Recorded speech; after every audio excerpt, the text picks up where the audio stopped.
Hey Ottawa, this is your Monday market snapshot for the Ottawa Real Estate Market on Monday, November 27th, 2023. My name is Annalee Rice. I'm a realtor here in Ottawa with RoyalPage, and every week I bring you the stats and details of what's going on in the Ottawa real estate market.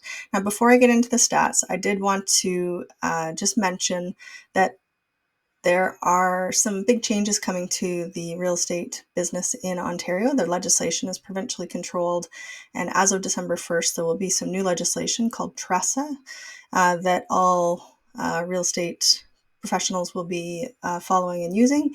So expect to see a fair number of things coming out in the media, different videos by different people about the changes. All the realtors were receiving the information in the days leading up to these changes coming into effect. And so I hope to have more information as we get more clarity on what it means for buyers and sellers. But the bottom line is that the provincial government has enacted this to hopefully have better transparency, better accountability by real estate professionals to the buyers and sellers in Ontario. And so hopefully it will make things better and more trust in real estate. And that's why the real estate legislation is called Trust in Real Estate.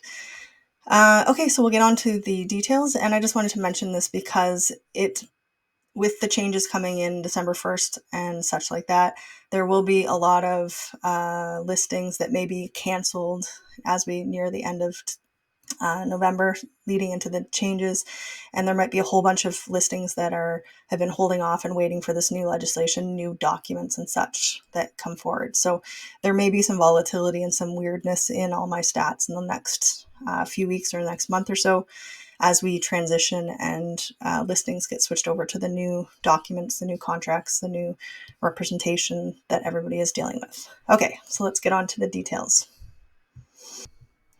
Okay, so first off, citywide, looking at the number of active listings and sales, we can see that the number of active listings continues to drop. We'll see it in chart format on the next slide. The number of sales was actually up just slightly, up by 4 from last week.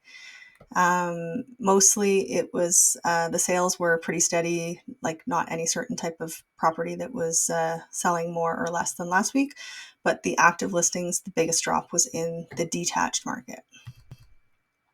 This slide brings us the visuals of what's been happening over the last while. We can see that over the last about 6 weeks, the number of active listings has been slowly coming off. The number of sales has been quite steady over the last probably about 7-8 weeks there. A little bit of a jump at the end of September, beginning of October, but it's been pretty steady in the mid 130 to 150 sales a week. And the conditional sales are also steady, holding fairly steady, just a little bit above what the number of firm sales that are happening weekly. When we look at the new listings that are happening, we had 254 listings that were put onto the MLS this week. 81 of those properties, or 32%, were relisted properties, and 173, or 68%, were new to the market. These numbers are very, very, very flat, very steady from what we saw last week. And you'll see that the overall number of new listings has been declining. It's had a couple little jumps up and down over the last few weeks, but since sort of the beginning of October, it's been on a slow decline on how many new listings there are this week or per week.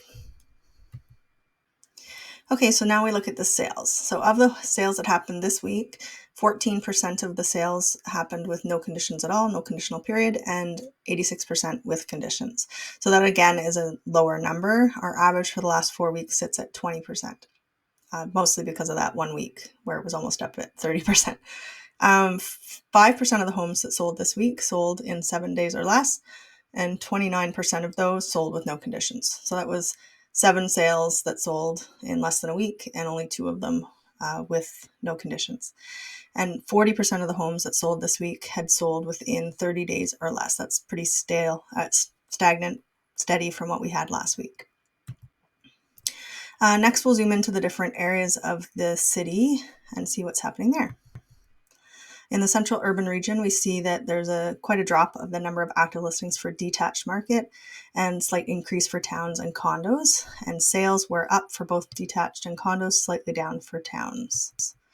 In Canada and Stittsville, we see a drop in the detached market. Number of active listings slightly down for townhomes, slightly up for condos, and sales were down across property types in Canada and Stittsville this week. In Barrhaven, Riverside South, we see a drop in the active listings for all different property types, and we see a drop in the sales for detached and condos, slightly up for townhomes. And finally, in Orleans, we see a slight increase in the number of active listings for detached and condos, breaking the mold, and then townhomes were down slightly.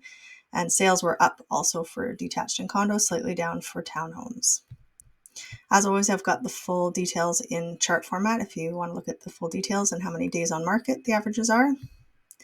And for townhomes and for condos. Okay, so that's it for the stats this week. I do want to reiterate that, all the realtors in the province are going to be learning lots of new things, and we're going to be working to switch over to the TRESA regulations that are coming into effect on December 1st. So if you have been buying or selling in the last little while, just expect that things are going to be changing, and you'll be learning lots of new information, being presented with some new documents and such when you're working with a realtor here in Ontario. And I hope you have a great week and enjoying the sunshine.